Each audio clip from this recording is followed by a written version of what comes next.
a gente sempre escolheu o que é o certo. O certo pra gente, ele é encontrado quando a gente calça os sapatos do cliente. Quem é que mais vai representar a cara desse escritório, se não eu, quando estiver diante de um problema desse e fixar um posicionamento? É isso que eu vou fazer na reunião. A gente rodou um teste de invasão, como se alguém fosse invadir, para encontrar lá fragilidades no sistema do cliente. Mas a gente conseguiu muitos acessos, muitas informações. Qual é o propósito principal do escritório? Levar segurança. Turma, hoje eu começo o vídeo do Atlas um pouquinho diferente. O clima é tenso. Eu tô aqui nessa sala que daqui a pouco vai acontecer uma reunião. Não é novo cliente, não é fechamento, não é mais dinheiro, não é mais resultado. E eu estou envolvido diretamente. Por quê? É a reputação. É a reputação do nosso escritório que está em jogo. Na medida em que um trabalho foi desenvolvido, esse trabalho gerou uma consequência ruim para cliente. Não vou dizer para você o seguinte: erramos, cometemos um erro. Até porque, sendo isso, a gente paga pelo erro, reconhece, pede desculpa, não tem problema nenhum. Mas o trabalho que a gente fez por uma pessoa aqui do escritório, ele não levou em consideração todas as implicações possíveis do trabalho e ele trouxe um problema numa outra área. Esse problema colocou em xeque uma negociação que a gente intermediou da venda de uma empresa. E agora nós voltamos para cá para rediscutir essa empresa que foi vendida para ver se ela volta para a vendedora original e o negócio todo ele é desfeito. Então é uma situação dramática, difícil, complexa e que eu fiz questão de me envolver pessoalmente para mostrar o quanto que eu estou comprometido em levar solução para essa situação, porque do limão a gente pode extrair uma limonada. Agora, se eu faço a escolha mais fácil, e enquanto isso eu vou fazendo um café. Aliás, fazendo um café, eu acabei de olhar esse prêmio aqui. Que bonito esse prêmio, né? Escritório Tributário Mais Digital, você sabia que a gente ganhou esse prêmio? Já falei algumas vezes aqui no canal, né? Não é novidade. Eu deixo ele aqui na sala, em cima da caixinha do Equity, mais Club. Inclusive esse mês tem encontro do Club e vai ser muito bom estar lá de volta. Mas eu poderia fazer, nesse caso, a escolha mais fácil, que é qual? É simplesmente virar para cliente e dizer, olha, você me contratou para fazer um trabalho, eu fiz, isso gerou consequências ruins numa outra área, mas não era minha responsabilidade essa outra área. Então, e aí? O que você quer? Você quer minha ajuda? Então você vai me pagar mais por isso, você vai me contratar, você vai, né? Essa seria a escolha mais fácil, sem dúvida nenhuma. Mas a gente nunca gostou da escolha mais fácil, não é mesmo? A gente sempre escolheu o que é o certo. E para definir o que é o certo, especialmente no Brasil, onde a lei não é clara, onde um juiz fala que pode, o outro fala que não pode, o certo para a gente, ele é encontrado quando a gente calça os sapatos do cliente. Quando eu me coloco na posição do cliente, eu falo, se fizessem isso comigo, seria legal? Eu ficaria feliz? Eu ficaria chateado? Seria ruim? E a partir desse sentimento de como que o cliente se sentiria, eu tenho a clareza do certo e errado. E nesse caso específico foi esse exercício que eu fiz e pensei, poxa, se eu fosse o cliente que contratou um escritório de advocacia para fazer um trabalho, esse trabalho gerou consequência negativa numa outra área, o mínimo que eu espero é que esse escritório conserte esse problema dessa outra área, o mínimo. Não importa quanto tempo ou quanto dinheiro isso vai custar. Feita essa reflexão, esse é o tema da reunião. Então é claro que eu fico atento, preocupado, tenso, montei roteiro, estruturei possibilidades, me reuni com outras pessoas antes, montei uma estratégia e na prática o que vai acontecer aqui na sala eu não sei. Eu não sei o resultado final dessa reunião, mas eu sei o que eu vou fazer. Eu sei qual vai ser a minha postura.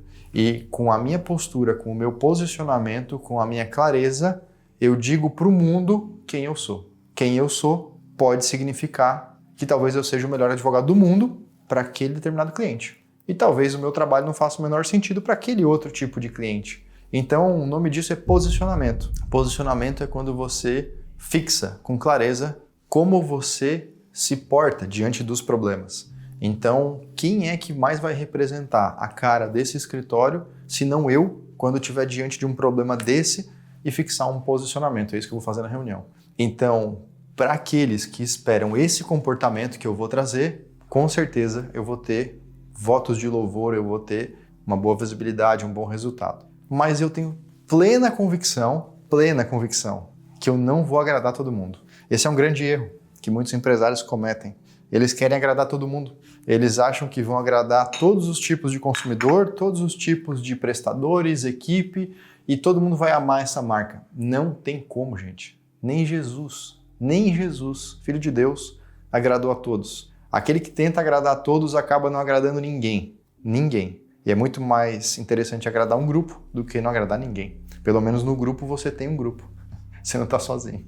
Quer agradar todo mundo, fica sozinho, não tem ninguém. Sabendo disso, é isso que eu vou fazer na reunião. Quero que você me deseje boa sorte. Pode colocar aqui no comentário. Toda mensagem de apoio ela é muito bem-vinda. E agora a gente vira um pouco, dá um giro no escritório, muda esse clima, porque hoje é dia 30 de abril, último dia do mês enquanto eu gravo, e nós temos que ver novidades no nosso dashboard. Teve movimentos que aconteceram em abril, sim, avançamos nas nossas métricas, temos um novo indicador que a gente está olhando. Vou mostrar para vocês agora que a gente vai juntos nesse dashboard. Turma, eu estou olhando aqui para o dashboard que vocês vão ver junto comigo nesse exato momento e a gente vai começar do início. 64 clientes é um número desatualizado. Falta só apertar o botão de atualizar a TV e a gente vai para 66 clientes. Então tivemos um salto interessante nesse mês de abril. Vocês conseguem perceber no número da direita que 2 são de assessoria jurídica mensal e 5 novos são de planejamento tributário. Como eu disse, esse número está desatualizado. Por enquanto, R$16 mil de receita mensal recorrente adicionada. O NPS continua em 93, mas eu já encomendei um estudo para atualizar esse número quanto antes. E do ladinho, o nosso churn anual continua em 0,27. Quero falar um pouco sobre churn antes de mostrar o último número grande na tela, que eu tenho certeza que você já viu lá os 34 milhões e está se perguntando o que é esses 34 milhões, o que aconteceu, o Eduardo está com 34 milhões no bolso. Seria bom, né? Mas não é isso que esse indicador diz. Antes de falar desse indicador, o churn anual continua em 0,27, mas ele foi ameaçado nesse mês 2 vezes. 2 clientes anunciaram saída. E a gente foi em um plano de contingência. Um ficou. O segundo eu ainda não sei. Está dependendo de uma resposta. Então, pode ser que esse número mude muito em breve. Mas você percebe que ele é, de todas as métricas que a gente tem, talvez o que é mais interessante em comparação com a média de outras empresas. Ele é um churn muito baixo, mas muito baixo mesmo. Então, a lógica nossa é consolidar muito o território. O cliente que entra, ele fica. É muito raro um cliente que entra e sai rápido. Pode até acontecer do cliente sair, já tiveram alguns que saíram por motivos que eu sempre quero que não seja erro nosso. E aí, realmente não controla tudo. Então, empresas acabam, vão à falência, pessoas passam a empresa adiante, venda, herança, seja o que for. Isso são motivos aceitáveis, às vezes, de fim, de encerramento, né? Mas o número mais destacado do nosso dashboard, lá no finalzinho em verde, se chama Índice de Tributação Eliminada, o ITE. 34 milhões de reais por enquanto, e esse índice basicamente é o quanto em impostos que a gente eliminou, que a gente economizou para os nossos clientes através de planejamento tributário ou outras revisões que a gente já fez, algumas lá do passado decorrentes de ações judiciais. Eu, pessoalmente, ainda não auditei esse número. Eu estimo que ele é maior do que o que a gente está vendo aqui na tela. Eu vou conferir no detalhezinho, então talvez ele mude muito para a próxima reunião nossa. Próximo vídeo nosso. Estou pensando na reunião. Ainda. Nosso próximo vídeo, talvez ele mude muito ainda, mas sem dúvida ele é um número grande. E eu digo que assim, o nosso resultado ele vem em decorrência do número grande. Quanto maior for esse número, maior o resultado que a gente tem. Primeiro a gente agrega valor para o cliente, depois a gente recebe sobre isso. Por exemplo, nesse mês de abril eu lembro de cabeça de um só cliente que ele conseguiu economizar cerca de R$500 mil em impostos, só ele. Então, possivelmente ele já está aqui dentro dessa contagem geral e isso aconteceu em um trimestre. Quando você avaliar a soma dos anos, dos trimestres e tudo que está passando, você entende que de fato é um número relevante, é um número considerável, mas por outro lado, enquanto a gente sobe a economia tributária na casa dos milhões, o governo sobe a arrecadação na casa dos bilhões. Ou seja, esse nosso mercado de trabalho, nossa oportunidade de ajudar empresários, ela sempre aumenta, porque esse governo está cada dia mais faminto. Ele está todo dia criando um imposto novo ou aumentando a regra de algum imposto que já existe. Nesses últimos 3 anos foi assim a cada 30 dias. Então, isso significa que tem muito trabalho para a gente fazer. Só que essa não é a única frente que a gente atua aqui no escritório. Aqui nessa sala você consegue ver o Isaac, e ali está a carinha dele na câmera, do lado da tela, fazendo uma reunião com a Amanda Luiz, e que eu vou invadir essa reunião agora e mostrar para vocês em tempo real o que está acontecendo, só para que a gente saiba qual está sendo um dos nossos focos agora nesse momento. Troca, não faz nada. Isso eu já posso encontrar uma vulnerabilidade e testar essa senha nesse formato. Ô Isaac, Oi. tá aí com a Amanda? Tô, tá. Deixa eu invadir aqui na gravação do Atlas, só para saber o que vocês estão fazendo. Foca aí, Brunão, que eu vou ler junto com vocês o que está acontecendo. O Isaac está numa reunião com a Amanda Luiza, lá de Goiânia, tá ali na tela aparecendo, já apareceu no canal, vocês já conhecem ela, né? E aí eles estão falando sobre o OSINT, Open Source Intelligence, a inteligência de fontes abertas, toda informação pública sobre uma pessoa, empresa ou site que qualquer pessoa pode acessar sem invadir nada, sem hackear nada, só pesquisar nos lugares certos com as técnicas certas. A gente está falando de segurança da informação em nível digital, em nível profundo, porque eu tenho uma revelação para fazer para vocês. Nós sofremos um ataque. É só isso que eu vou dizer. Eu não vou dizer mais nada. Mas nós sofremos um ataque. E graças a Deus, esse crédito eu dou para ele, tá? Porque quando falta a preparação nossa, eu boto lá em cima, né, o crédito. Graças a Deus, isso não gerou prejuízo para nenhum cliente, isso não foi longe, isso foi contido. A gente ficou estressado, a gente ficou focado nesse problema, nesse ataque que a gente recebeu. E aí o Isaac é um cara muito de hiperfoco. Mostra a cara dele, o hiperfoco. Então, ele entrou no hiperfoco maluco e disse assim, cara, nós temos que elevar o nosso nível de segurança. E aí a gente começou a elevar o nível com relação a senhas. Aí eu não vou entrar em detalhe, porque não é minha área de especialidade, mas eu sei que a gente fez coisa pra caramba. Sim. A gente, tipo assim, foi fundo. E aí um cliente nosso falou, acho que ontem, foi ontem, né, Isaac? Foi ontem. Foi ontem. Ele falou assim, vocês conseguem ver se eu tô seguro? E aí? Esse é o sonho de todo pen tester, na verdade. Você consegue... Alguém autorizar para fazer um teste de penetração. Você consegue ver se eu tô seguro? E aí eu falei pro Isaac, cara, vamos rodar um teste. Segura aí o microfone e conta, sem falar detalhes, óbvio, né? Sim, sim. É mais ou menos o que a gente fez ontem. A gente tava falando aqui de OSINT e tem o pentest, que começa os níveis... Pentest é a abreviação para um teste de penetração. Para você não cometer crime fazendo um pentest, precisa ser um ambiente controlado, ou seja, que você foi autorizado ou que é seu. A partir disso, você vai fazer um pentest em um terceiro, na maioria das vezes é crime. Você está coletando informações que não estão públicas, né? O pentest, ele tenta penetrar no site, né, do cliente ou na plataforma e coletar informações que não estão públicas. Só que tem o nível de pentest, que é o mais basicão, que é o só de encontrar vulnerabilidades, porque tem muita gente que comete erros muito bobos, inclusive golpistas, de deixar rastro, de deixar o nome da mãe, de deixar e-mail exposto, e tudo isso é público. Então a gente não comete o crime. E aí ontem surgiu a oportunidade de um cliente autorizando, eu quero que me invada e eu quero fazer. E aí tu fez a invasão? E a gente fez a invasão ontem às 5h30 da tarde. Eu falei que a gente fez uma invasão de brincadeira, tá, pessoal? Invasão parte do pressuposto de que eu entrei num lugar sem ninguém autorizar. A gente rodou um teste de invasão, como se alguém fosse invadir para encontrar lá fragilidades no sistema do cliente. E aí, a gente encontrou, Isaac? Aí tinha algumas particularidades, né? Porque isso foi um black box, tá? O conceito de black box, para quem não sabe, é onde a gente só tem a informação, qual é o cliente, qual é o nome dele. Então, a partir de um link que é público, que é vamos dizer assim, o link principal do site, vamos, a partir disso, ver o que a gente descobre. Não tem mais nenhuma informação sobre o cliente, sobre as pessoas, funcionários e tudo mais. Então, o Black Box passa do pressuposto que a gente está fazendo um teste de penetração, que a única informação que a gente tem é o link. O link do site principal. Não tem link de plataforma de alunos, não tem link a partir de nada disso. A gente rodou um Black Box, existem níveis mais altos e existem níveis mais baixos. Tem o Gray Box, enfim. O Gray Box a gente vai fazer depois num segundo momento, que é quando o cliente ele libera o login e senha para a gente fazer a lógica de dentro da plataforma, né? Então, o pentest, a gente colocou algumas restrições, porque um teste de pentest pode derrubar o site.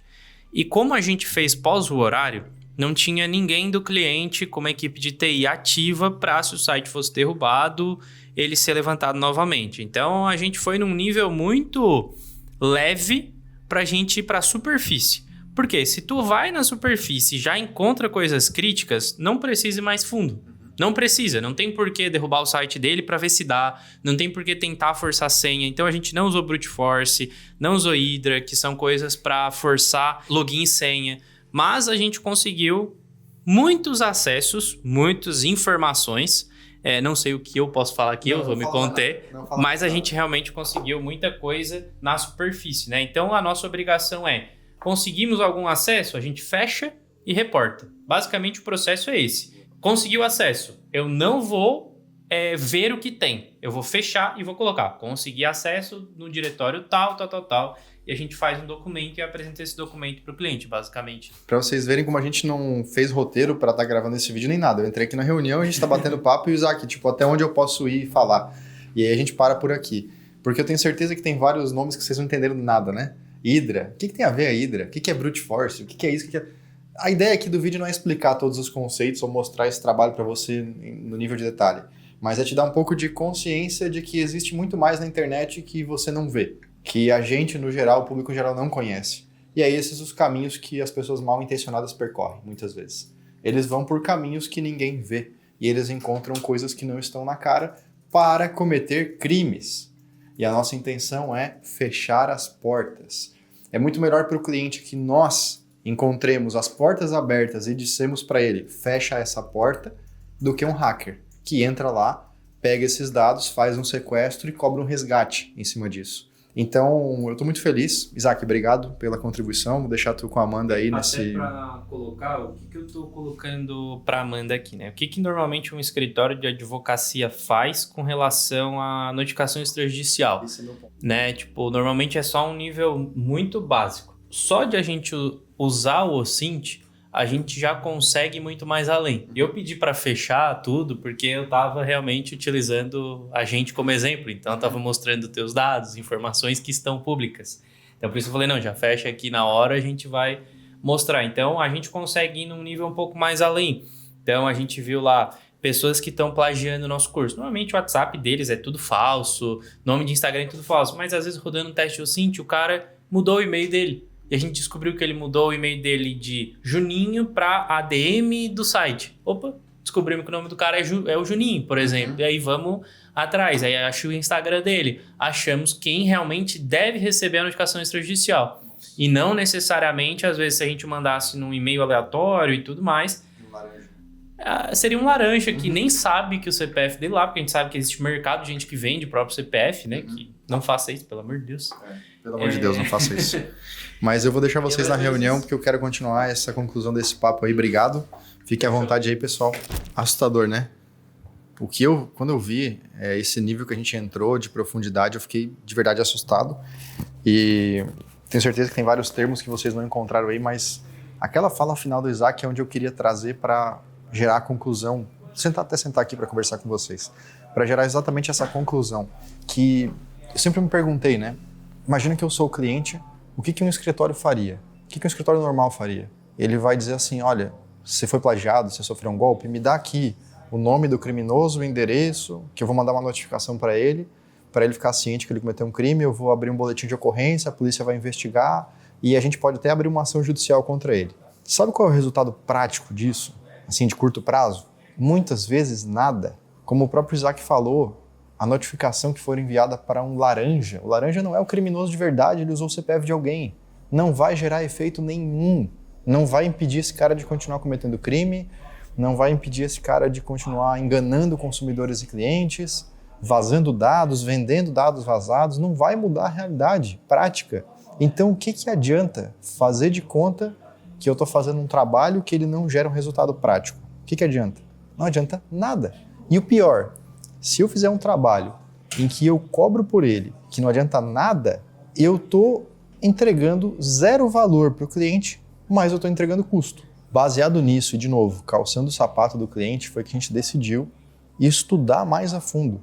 Esse estudo não foi uma pós-graduação, foi conversar com as pessoas certas e ser curioso o suficiente para entrar em certos lugares. A gente fez isso. E o resultado prático a gente está hoje muito mais estruturado e preparado como escritório para se defender.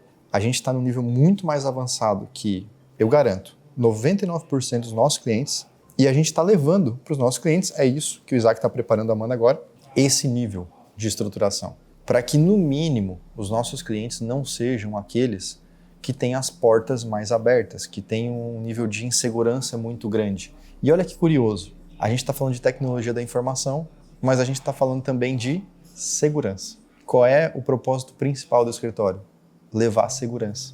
Os documentos jurídicos foram, por muito tempo, as ferramentas que levavam mais segurança dentro das empresas. E eles têm utilidade ainda hoje, sim, mas eles estão desatualizados. De que adianta eu colocar num documento que o funcionário não pode vazar informações e, na prática, ele bota uma senha tão ridícula que qualquer um vai entrar pelo login dele e vai vazar informações. Esse funcionário vai ter 10 milhões de reais para pagar pelo resgate quando acontecer? Não vai. Então percebe como a força de um contrato ela é limitada? Eu sei que tem muitos empresários que já perceberam isso. Talvez muitos advogados não perceberam isso ainda. Esse é o ponto. Então, se eu levo uma solução dessa, ela é muito melhor que um contrato, porque ela evita que o problema aconteça. Por enquanto, porque a internet está sempre em movimento. Então, na medida que eu resolvo um problema, outro nasce e o jogo é esse. Enquanto tem um bandido tentando cometer um crime, tem alguém tentando proteger a empresa do bandido. Não é um trabalho de polícia para corrigir o que já aconteceu, é um trabalho preventivo e que tem tudo a ver com o escritório de advocacia, pelo menos com o escritório de advocacia que quer realmente gerar valor para o seu cliente.